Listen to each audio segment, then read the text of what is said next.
YouTube, it's your boy 41 Pop. We back with another video. New Unreal Engine 5.5 is impressive.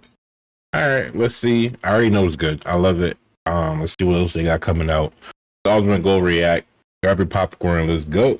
Like, you know, there's been a lot of Unreal 5 games that have been like, let's be real, garbage. But man, Black Myth Wukong was amazing. Oh, like I feel like that Black Myth Wukong was the craziest tech demo for Unreal that there's ever been. It was peak. Yeah, so good.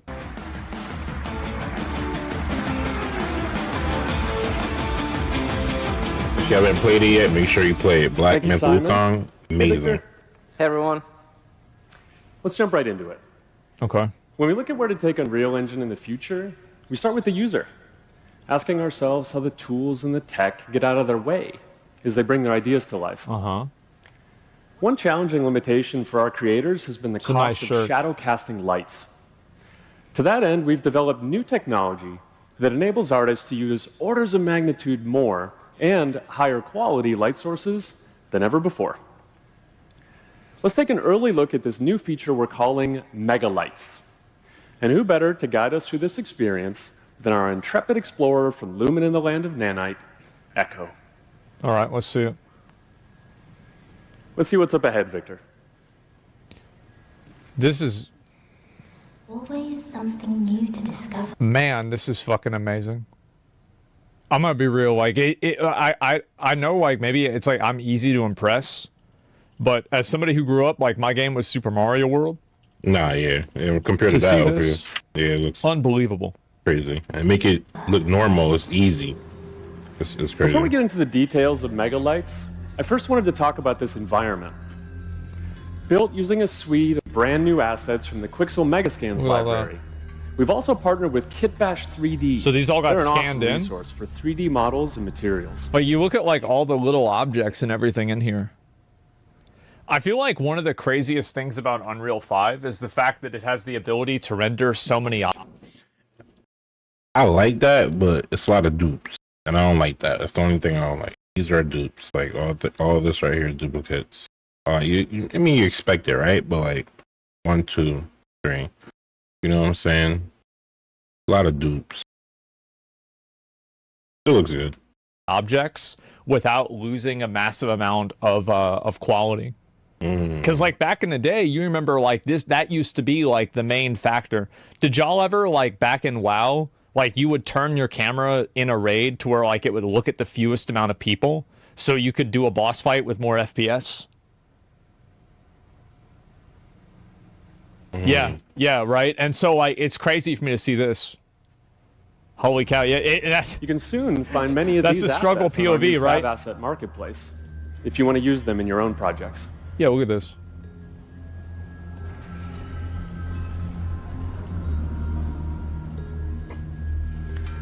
Moving on, let's talk Mega Lights. Unreal Engine is at its best when... It's like, can y'all imagine, like, if this was a Bethesda game? Like, we'd be getting, like, it'd be like 2 FPS. Yeah. Express themselves without technical constraint. Look at this. Like Nanite did for triangles or Lumen for global illumination, Mega Lights removes limitation in a whole new category: direct lighting and shadows. Jesus Christ. Look at that. Take, for example, these textured area lights, considered the gold standard of offline rendering. Bro, this is going to be so crazy for, like, Cyberpunk and shit. Oh, my God. That's cool, yeah. Here they are, in real time, spilling vibrant color into the scene, casting soft shadows, and illuminating the environment in a way artists simply couldn't have done before.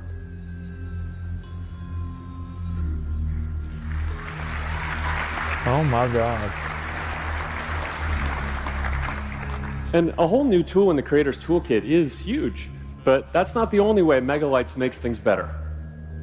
Let's see what's next. Witcher 4? Yeah, CD Projekt Red said they're moving over to using Unreal, right? And so we can expect to see Cyberpunk 2 and Witcher 4 in this. Quite an interesting marketplace. Oh, I didn't know that. That's what I was thinking in my head too. Like realistically, like CD Projekt Red got their own it. You know, but if they moving over to that's the right move. That's the right move. I would definitely be playing the next Witcher. Here, is just about to open for the day. Look at that. Let's turn on some of these shop fronts and see what's for sale. There's something missing though. The scene, it's flat, it's undefined. Let's turn on shadows, but not just for a few important lights, for every single light in the entire view. Nah, that's fire. That's fire. That's Important fire. lights for Bro, you thought this looked good. The shadow's not even on. The real lighting is not even on. Oh, fine. Let's turn on shadows, but not just for a few important lights, for every single light in the entire view. that's amazing. Jesus.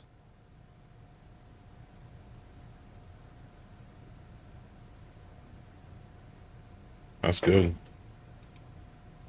5 FPS, 7 Oh my- FPS. That's a PC. Bro, I want to go again. But not. Let's turn on shadows, but not just.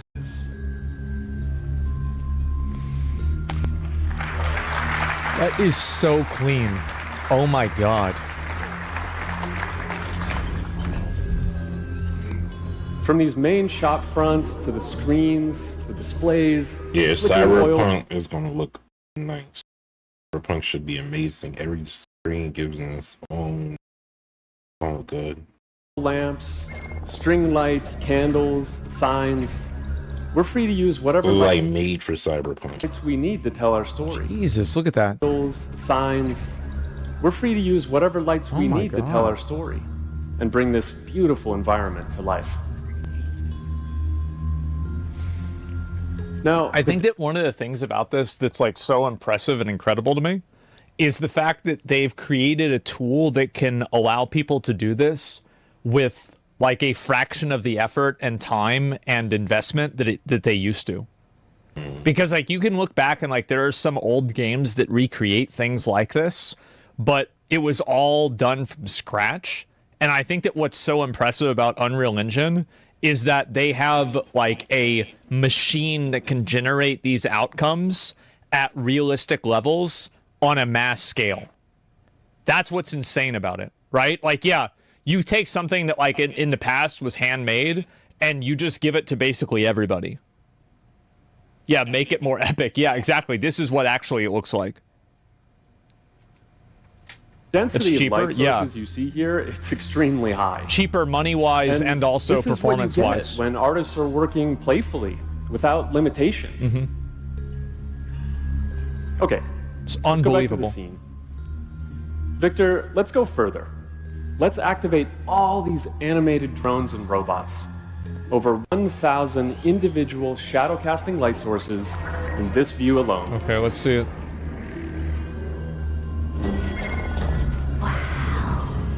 Like little fireflies. Jesus. All of these lights, they're movable, dynamic, scattering through the volumetric fog, and Megalights handles this impressive scene without missing a beat. Somebody says in chat, they say, I've seen 15 demos that look this impressive, but not one time they showed any gameplay. The one time they did was that Matrix game, and it was absolute trash gameplay. Didn't we just talk about that with Black Myth Wukong? I feel like Black Myth Wukong is a proof of concept. I think Vindictus also, the demo for Vindictus is a proof of concept too. Vindictus. I never tried Vindictus was Unreal, right? I believe it was Unreal. Hellblade 2? Yeah, I don't know about Hellblade 2, but yeah, there are games that use this. Exceptions to the rule for now? There are always going to be exceptions to the rule. Because, and here's the reason.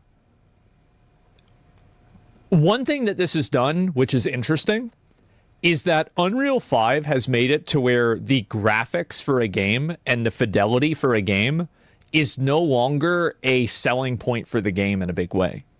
Because like back in the day, like for example, Final Fantasy X was insane just because of the way that it looked. Super Mario 64 was insane just because of the way that it looked. I love Super Mario Brothers 64. 3 was insane just because of the way that it looked. Now I feel like if I see a beautiful, Classic. amazing, good-looking game, I don't immediately like fucking lose my mind. Like, unless there's a style about it that I like, because it's accessible to so many people now. We hit a plateau on graphics.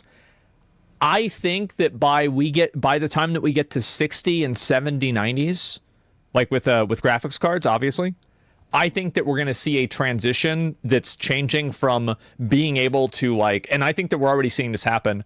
Like, the improvements in quality will be about performance and rather than rendering capability. Right. Because I do think that we are hitting a plateau with graphics where things are beginning to look photorealistic in a lot of cases. That's already the case? I think it is. I think Unreal 5 in itself is an example of that. Removing these limitations around light count and shadows, it doesn't just apply to point and spotlights, but to area lights as well. Body cam, yeah. Megalights enables artists to use area lights. You can't see her muscles. You can't see her like any other light source. You know what I mean? Get better. I feel like it's gonna get even better. The physics are. It's a physics thing. Now, whether you're using text, like the physics are going to get way better. That's what it is. Like the performance and physics.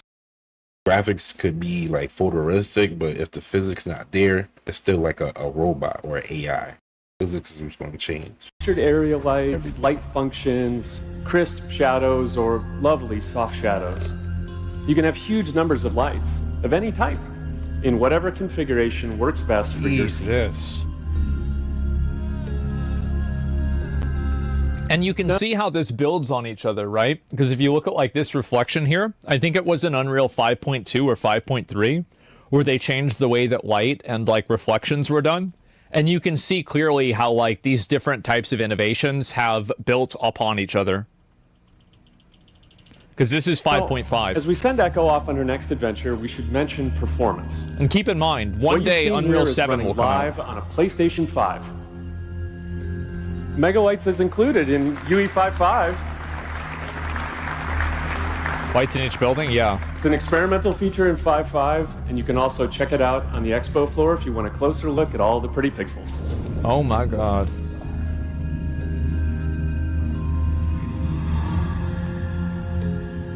That's insane. Don't get me wrong, it looks good, but I think it could be better. Does Outlaws look like this? It wasn't well liked. Thank you very much. Back to you, Simon.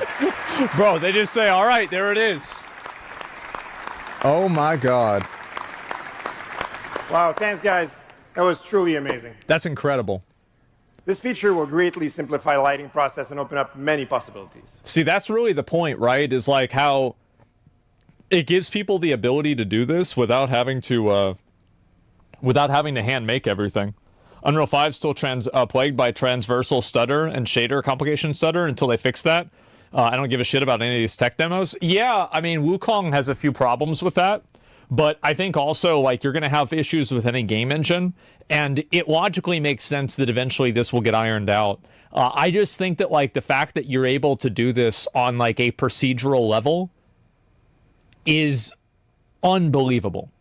It's unreal, you know? Like, there it is. Unreal 5 stutters more than I do. Good one. The tech demo for it looks great. Thanks, Dana, for having us. I'm Thor Gunnarsson, co-founder and CEO at Mainframe Industries. And I'm Sokaro, co-founder Dead game? Well, for now, yeah. Super exciting to hear. Until they get it under So control. we're a European-based independent developer, a small team passionately crafting a one-of-a-kind MMO. It's a project some of us have been dreaming of for more than 20 years. We call it PAX Day. Yeah, a Our lot of game people is are really what we call positive a about this. social sandbox MMO. Taking inspiration from medieval Europe, PAX Day is a vast open world shared between thousands of players. Here, you choose the role you want to play, explore the land, build your home, and forge your reputation. First and I foremost, did that. PAX Day is a place. As we set about creating an MMO for the modern age, we knew the first thing we had to get right was the world. I think PAX Day is actually a really good example of like the capability of this type of an engine. Because like the level of scale and building that you could do in this game, it was pretty much unparalleled, right? Especially with like this level of graphical quality. A lot of time establishing the right atmosphere. We want the world of PAX Day to feel grounded and familiar, while at the same time looking cinematic, more vibrant, and larger than life. Yeah, New World did a good Unreal job with Engine that. empowers a relatively small team to punch way above our weight class in terms of project scope and quality. Lumen allows us to achieve unparalleled realism in our environments, while Nanite ensures that even the most intricate details are rendered flawlessly without compromising performance. Which is true. I And we played have this the game ability myself. to render player-made structures in real time, in The water minute is bad? detail, Yeah, the water and at does great suck. distances. Players can gaze out over miles of terrain, spotting distant Mm-hmm. landmarks and player-built cities that invite exploration. Jesus, One of the most that's powerful big. extensions we've made to Unreal is the ability to seamlessly transition player state between Unreal servers. Mm-hmm. By stitching together a fleet of Unreal servers, we created a game world over 150 square miles in size that can support over 8,000 players in a single game instance. As players travel, Thank fucking God. I am so glad that there is innovation being made in this direction. I hate games where it's like it doesn't feel like an MMO because you don't see all the players around you. I think being part of a crowded like online space is so cool. It's like when a world buff goes out in classic WoW and like everybody's there with the Onyxia buff. It's so cool. servers are automatically spun up, Some nerd ensuring a shit. smooth gameplay experience. PAX Day is a true sandbox. The world's a stage, a blank canvas for players to make their own. Everything players use in the game has to be crafted, starting with your home. We've been amazed at the level of creativity our players have shown using the modular lot. building system in the game. Remember, we And built like when that full massive plans castle in join like a forces, week. Whole player-created civilizations start to emerge. Yeah, this is nuts. Our vision for PAX Day required us to address heads-on the classic amazing. challenge any MMO faces. Look at that. How to handle high player density. To tackle this, we created tech that dynamically distributes players across layers. Yeah, keep in mind, like everything here was built by players. Every light was placed by a player. This is all player made. This is like, I feel like, I mean, obviously this game needs to work on its combat and its like game systems. It's like very much a sandbox and that's all it is. But man, it's a good fucking sandbox. What a good sandbox. Holy shit. Because one day somebody will make something like this that actually has the end game level progression of like Lost Ark. One day it will happen. Not today, but one day. This allows the server capacity to temporarily scale in the same location whenever that zone requires higher concurrency. Player and world state is persistent Okay, Mrs. across all the Paxton. layers, with each layer corresponding to a single Unreal server. For layering, clans can work together to build huge structures such as cities, while still sharing the same persisted world. An all persisted state, such as buildings, inventories, and market stalls, is intelligently shared and replicated using a robust backend that ensures transactionality and data integrity. And it's not only buildings. Every weapon, dress, or Yep. piece of armor in PAX Day is player created. We work hard on giving each item a level of detail that will make players proud of having crafted it. And soon we're going to be adding a lot of depth to this aspect of our game. We're currently upgrading our wear and tear system to dynamically adjust the appearances of individual pieces of equipment, That's reflecting how crazy. much damage is received. Holy shit. To know if it's time for repair. Jesus. We also built each item from the ground up to be modular, making it easy to adjust the fabric and color, add patterns or symbols, or change the trim. God With these damn. options, players will soon be able to express as much creativity It's amazing, in customizing yeah. their appearance as they already enjoy in the building side of the game. Holy shit. Our game looks really requires the good. community to come alive. Look at that. To all the players that have joined us in early access so far, thank you. We've been humbled by your feedback, support, and passion, and we couldn't do it without you. Are If you they want to trying? support a team making something fresh in the MMO space, please join our early access now and help us build a virtual world that we can all inhabit for years to come. Thank you very much. Yeah, I mean, I'm telling you guys, like this, I feel like this is a good example of like what the possibilities are. All right, it's very impressive. Hey, yo, it's your boy 41 Pop. Make sure you like and subscribe. We out.